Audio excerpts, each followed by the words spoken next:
Kia ora anō. We now have our last and only 40-minute workshop in this session. Our presenters are Moi Nanai and Ta'ase Pusa from Victoria University, Wellington, who will be delivering a workshop on artificial intelligence versus ancestral intelligence. Kia ora koroua. I'll ask you to introduce yourselves and share your wonderful workshop. Thank you very much, Andrea. So while we're waiting for Brenda to share the slides, we'll start in terms of introducing ourselves.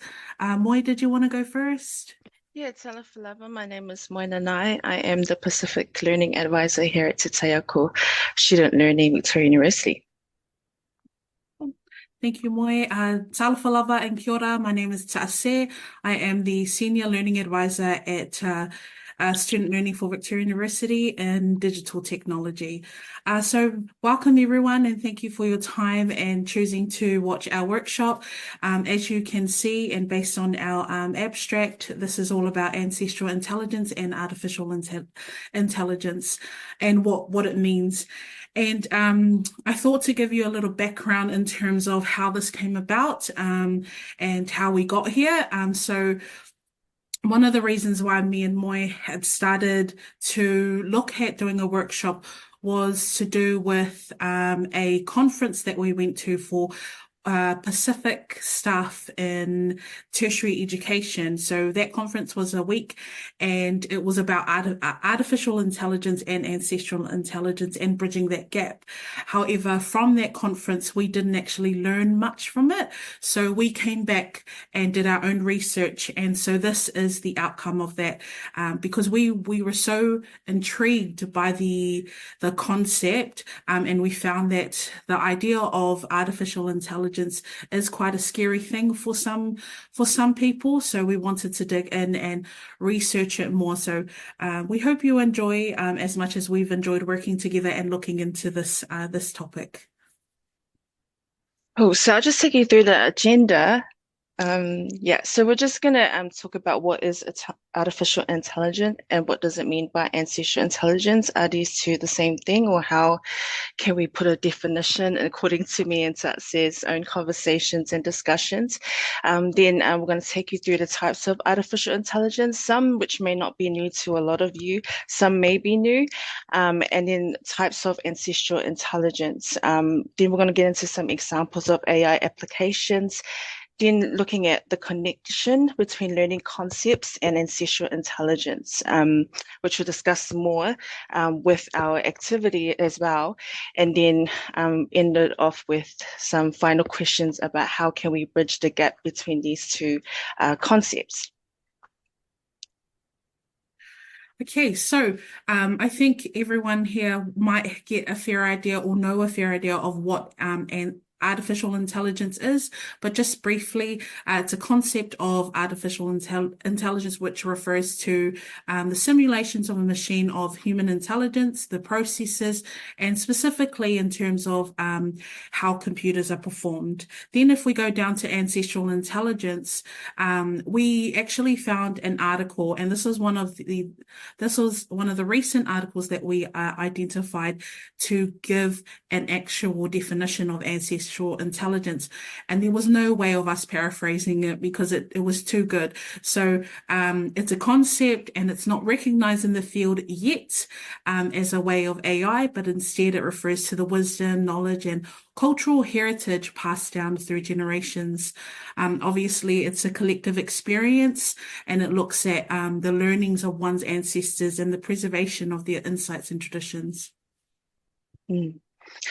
Types of artificial intelligence. As Tatsu said in the brief, we kind of came back and try to unpack this according to like our own experiences and what we think how can we categorize artificial intelligence, or at least unpack it and break it down for our students as well.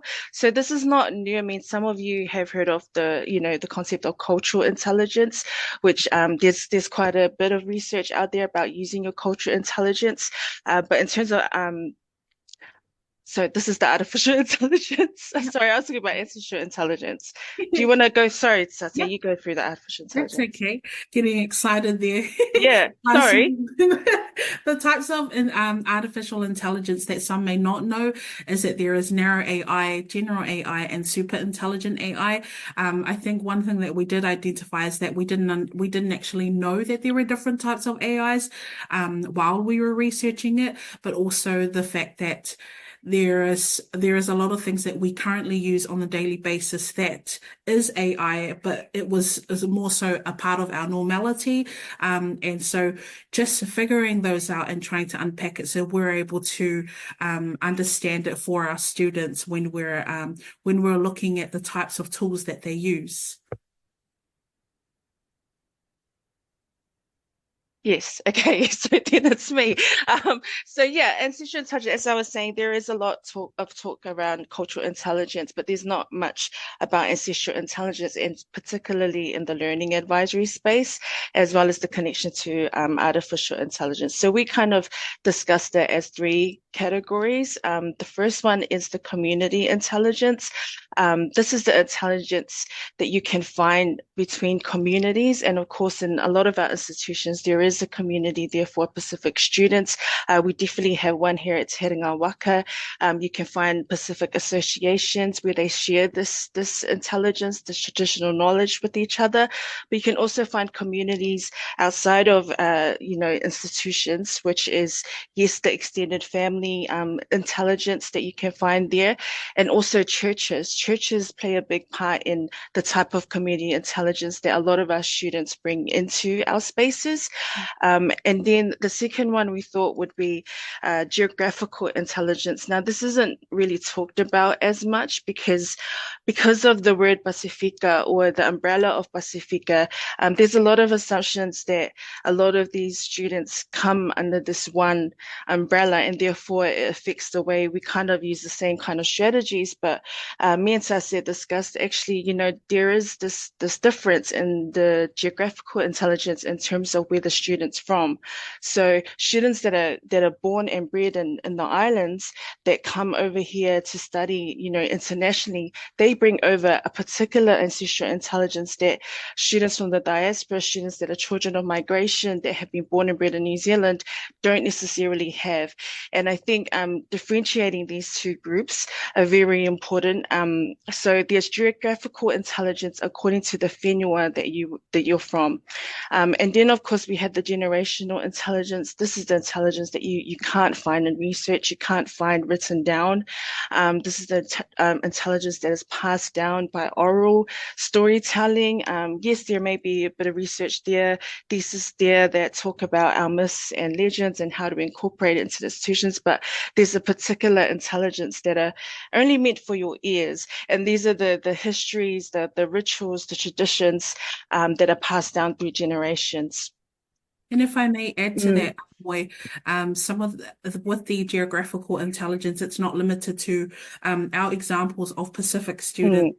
Is just an example, but it's not limited to Pacific. It's actually a way of looking at the geographical intelligence from all cultures.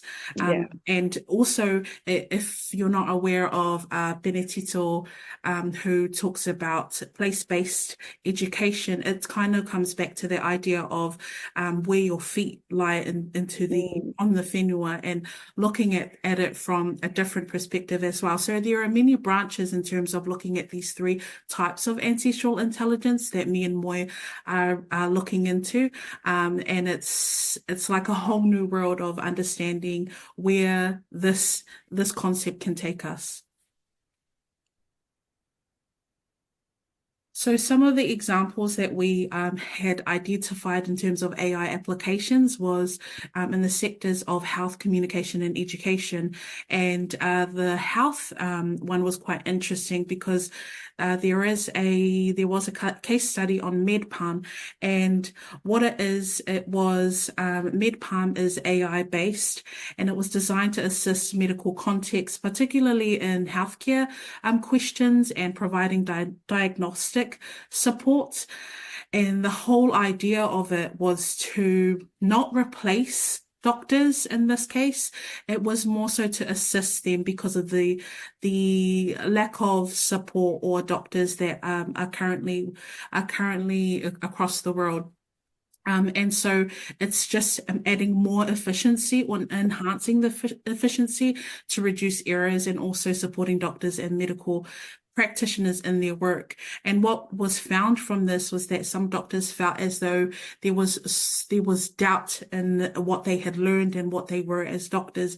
But at the end of the day, they're also human in that case. So it was quite an interesting case study that we identified and we thought would be a good way of understanding how we're trying to bridge that gap between a person and AI. And another one is Medscape. It's another tool that is used in the health industry, and telehealth, which is kind of different branches of telehealth, which is phone, video, and it's all for counseling as well as people can actually utilize the tools from telehealth instead of using Zoom with their counselors, for example. And then you have communication, which is something that we all use if we do, which is social media. You have Meta, facial recognition, and prompts on certain social media outlets. And education. Yeah. And then, yeah, of course, education, which is the buzzy word right now because of the amount of AI that's now coming out that can help education. So things like ChatGPT to help with individualized plans. You can use it for time management. Some students, in the neurodiverse students, they can use AI in terms of helping them plan and sort out their organizations, learning languages, improving grammar literacy, and using AI as an exercise for critical analysis and thinking. So it is really interesting to see how fast these applications are growing. Just for example, like I finished I finished my undergrad in 2013, which is only 11 years ago, and in that space, how rapidly fast everything has moved. Social media back then is not the same as now. ChatGPT is not, definitely, we only didn't have that much. So I guess it's just showing us how fast things are moving, especially now it's coming into the education space. Yeah, no, that's correct. And another thing that we haven't added is digital tools that are AI based. And some of the things that were found in at Te Herenga Waka is part of my job is to understand what types of digital tools that can assist students with their learning, study skills, and time management. So those are the things that we're thinking about in terms of thinking ahead, but also thinking for our students and what they could possibly utilize to enhance their learning rather than looking at this as something that is fearful and overwhelming. Yeah, so at the conference that Tase mentioned, the MC, his name is Balesauni. Some of you may be familiar with him. He works at Ako Aotearoa. He took us through a presentation about the importance of transformative pedagogies and using our ancestral intelligence as a way to transform the way that our students learn. And again, this is not a new concept to a lot of us. I mean, we have a lot of our schools that are implementing this cultural responsiveness into their curriculum. I can't really point to it, but on the side of the ancestral intelligence, you have, seafarers in the Pasifika context, looking at it from a Pasifika lens. Our people traveled via ocean, tangata o le moana, so we were called sea navigators, right? And anganu'u is another way of like our traditions, kind of like our the way we carry ourselves culturally, and how this relates into the academic space, so our navigation of the seas can go into, global navigation in the institutions. Our cultural heritage can be implemented in, our academia and the way that we write. How do we write our personal narratives and our reflections? Guitar playing, you see a lot of the Pacific students that are in, Māori, anyone that's very good of guitar, that can can relate directly to mathematics, and the umu, which is the underground oven, relates directly to science. And you see a lot of this happening in our secondary schools. There are secondary schools out there that have implemented, umus in a way to teach and be culturally responsive to our students. But thinking in an institutional space and how much more we can do in our space here at higher education. So using these as transformative pedagogies can help with things like retention. It is familiar, it's tangible, it's accessible, and it can scaffold students through those important big ideas and theories that are taught in a lot of these papers that and courses that our students go through. But me and Tase wanted to push it further and kind of see, well, can we use the ancestral intelligence, all of this, all the seafarers, the guitar playing, the umu, and put it into artificial intelligence? How can we use these ancestral intelligence in the way to help our students understand how to use artificial intelligence? So it's about, I guess, getting that bridge done, which we will talk more and discuss at the end of this. But yeah, we thought this was an interesting model that Bale had made, but we really were interested in how can we then use our ancestral intelligence to talk to our students about AI in particular and use it as, without having to leave their cultural identity at the door.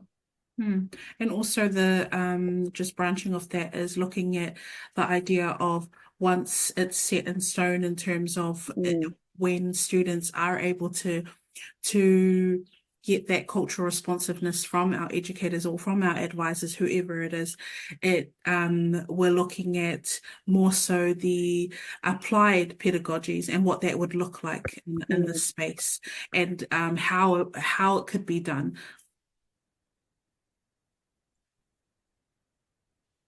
So our activity for this workshop is it can be an open discussion or breakout rooms, but I think it would be interesting to keep it as an open discussion. So one of the questions that we were asked at this conference was, is AI racist? And then our question is AI a threat to student services? So is it a threat to us as advisors for our students? So what we're saying is, if there's a question that you'd like to answer and discuss with us or with the group here at this workshop, we'd love to hear it. We'd love to hear your inputs, your ideas. One of the workshops we have recently done in November, we received a lot of feedback in terms of answering both, and it's made us really think about what more we could discuss in future articles or future workshops that we could add onto this in terms of being more open and understanding of these questions. But we would love to hear your thoughts on one or the other in terms of how you feel about whether it is racist or whether it is a threat to your job as an advisor or as an educator.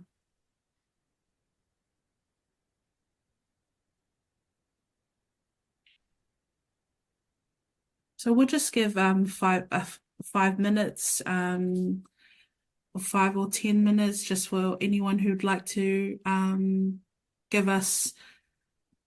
It can be feedback. It can be something to question the question.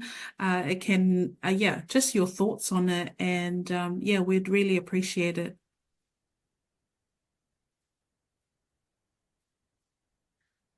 Thank you, Teddy and Craig, for your messages on the chat.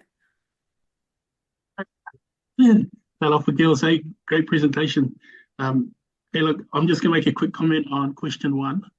Is AI racist? And that's a tough question to answer, because my understanding is that AI is machine learning and it works off algorithms and math. Yep. So the people who program that, if they don't necessarily look like you, then they don't think like you. Therefore, they don't program like you. So if they don't think like you, don't look like you and have never had a lived experience like you, then they won't program and create algorithms like that. So to say that AI is racist is, in my opinion, it's problematic. Yeah. It's a training issue rather than a racist issue. So what AI needs more, and this probably will lead into question number 2, is AI a threat to student services? And the answer is no. My personal opinion is no, it's not. It's a threat to it's a threat to current thinking and current academic institutions because of what it can produce. And therefore, if it's at the fingertips of the students, then how can it be authentic and how can it be their own when it was generated by a computer? If that makes sense. Yeah. So the threat is not necessarily in knowledge content. The threat is in who controls the knowledge.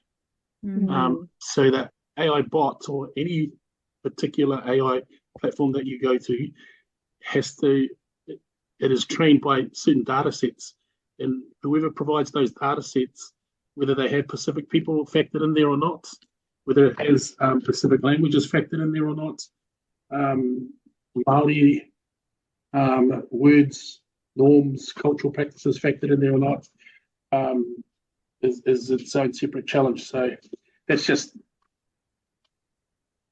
me. I really enjoyed your comments about AI being ancestral intelligence. There is so much more work to do in that space, but that has a colonial catch to it because when they arrived there, our knowledge was destroyed, much like the other knowledge was. So,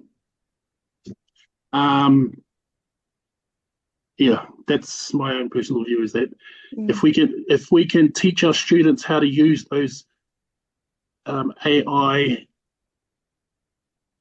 platforms to better content and to better facilitate and teach and train us if we have to. Yeah. And I don't.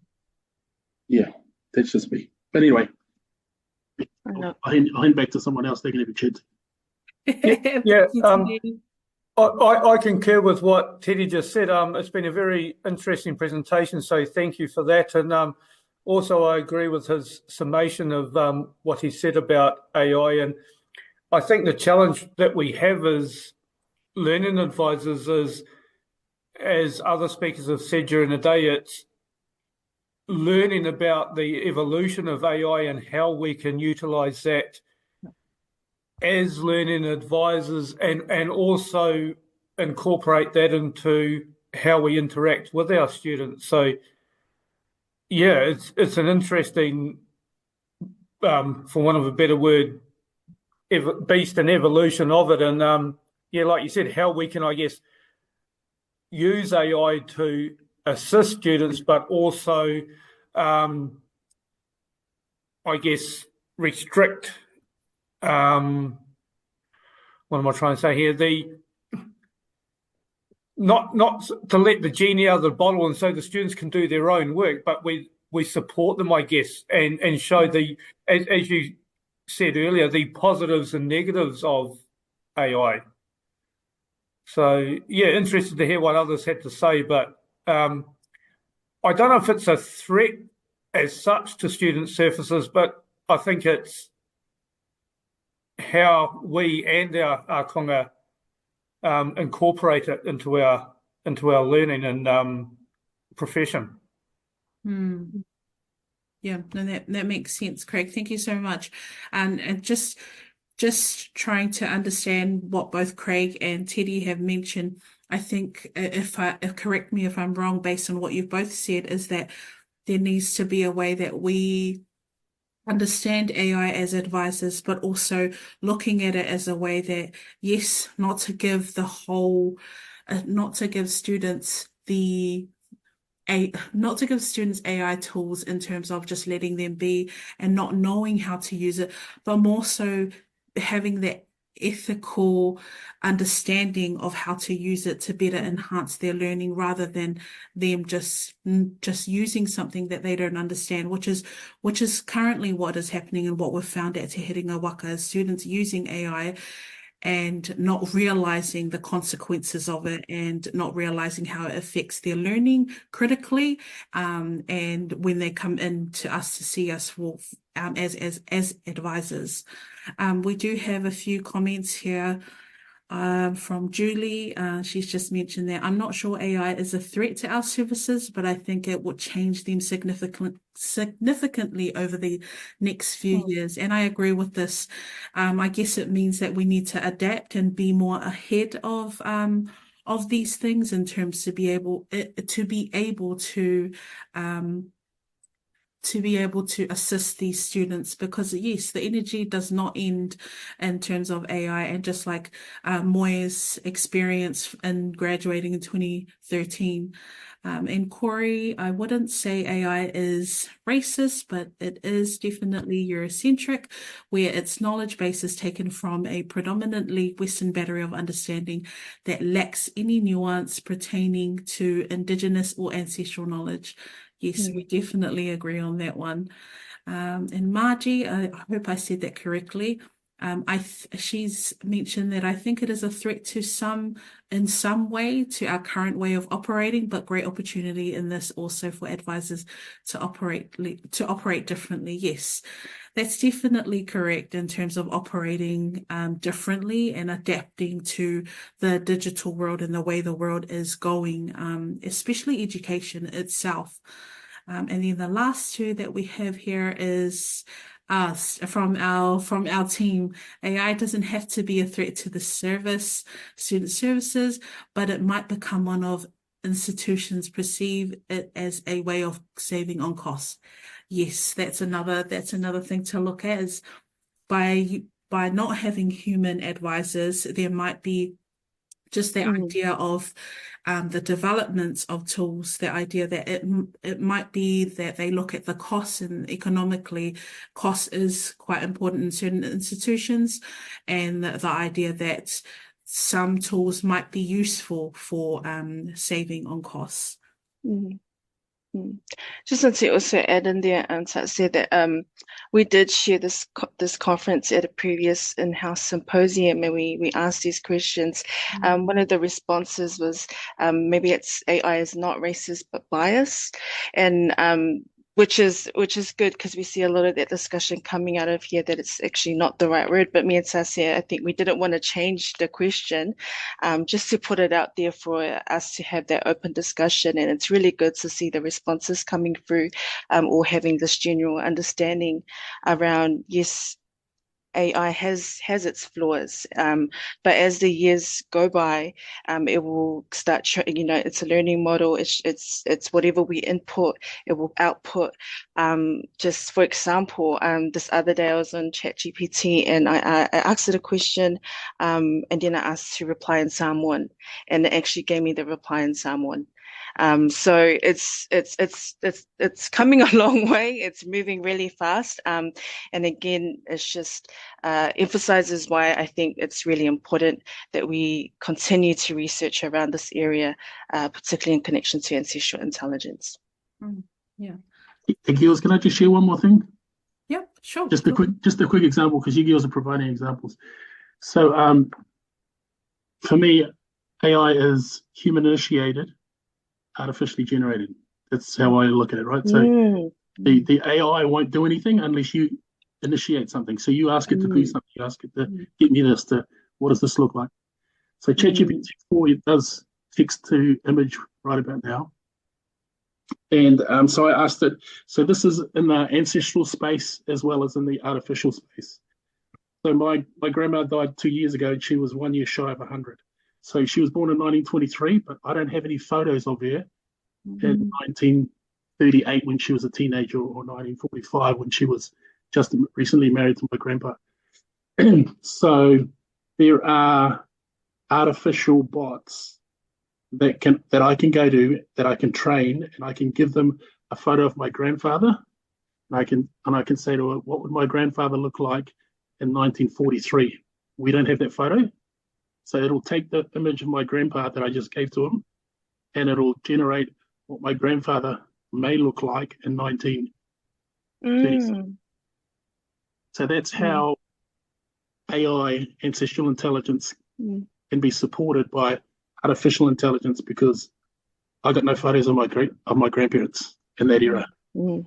So that's how we can get these two concepts, or these two worlds, to combine to bless each other, because our ancestral intelligence, in terms of our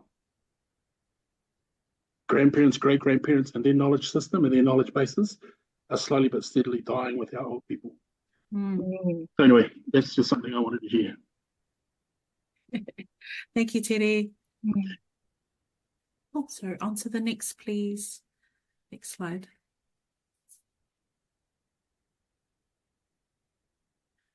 So, in terms of the idea of bridging the gap, there is a lot of work for us to do in terms of researching and trying to understand how we can assist our students. And these two questions came up in terms of how can ancestral intelligence transform pedagogies to acknowledge and apply artificial intelligence. And what we thought to look at based on our occupations is that we need to think more of looking at the Māori and Pacific students, those from cultures around Asia, looking at the ideas of inclusive learning and what this looks like with the two AIs merged.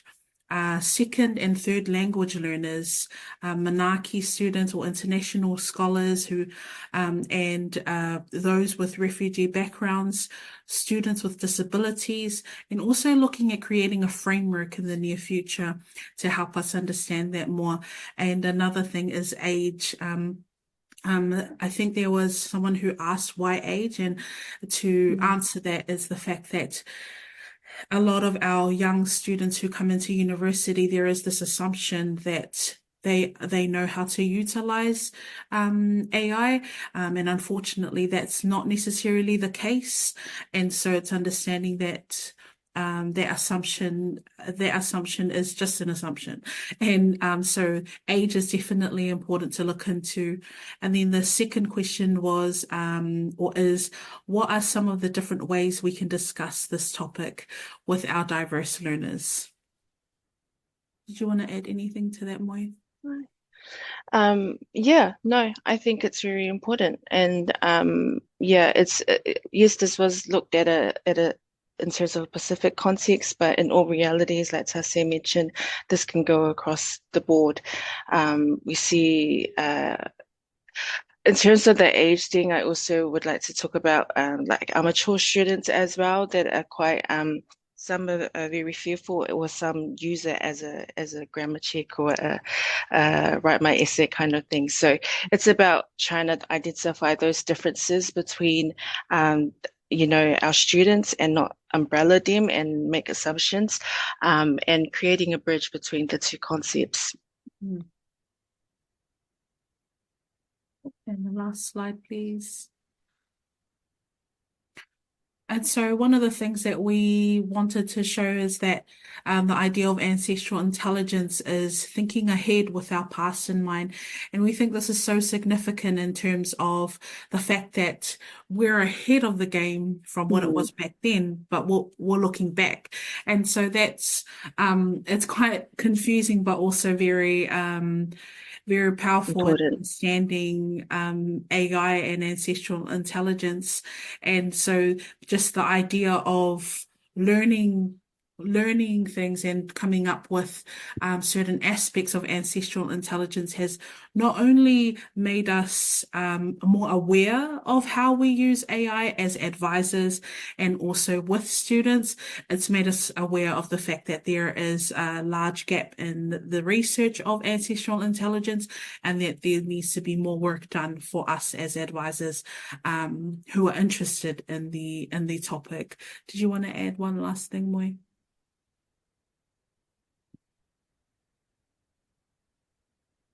Is there anything else you wanted to add, Moi? Sorry, you just cut out. Oh, did you want to My add? internet was unstable. No, I think it's no, I think it's a very important, significant topic. It's something that we have close in our hearts, and obviously, from our discussions, I know Teddy, you're looking at something as well, and this actually goes with your example of the using AI for images as well, and connecting our past and bringing it back into the present and moving forward. So yeah, thank you. Thank you very much. That's the end of our our workshop. Thank you everyone for participating and listening in. Kia ora, korora. Thank you so much for sharing your mahi. It's been really eye-opening. I'm sure I'm not the only one that would like to hear more about this topic. Delving into the different concepts, sharing intelligence based on community and whenua and geography, and differentiating between the different levels of sophistication around AI. And thank you for generating such a wonderful corridor in our room. Those partai were great, and it's always great to hear from our peers, on their experiences and understanding of how we're currently navigating AI and kind of where we're going with it. I'm just wondering if anybody's got any questions. I'll go to the chat, or if anybody just wants to pop their hand up and jump in. We have got a few minutes because our next presentation is cancelled. So if anybody wants to chat with our presenters or ask any more questions, then please fire away.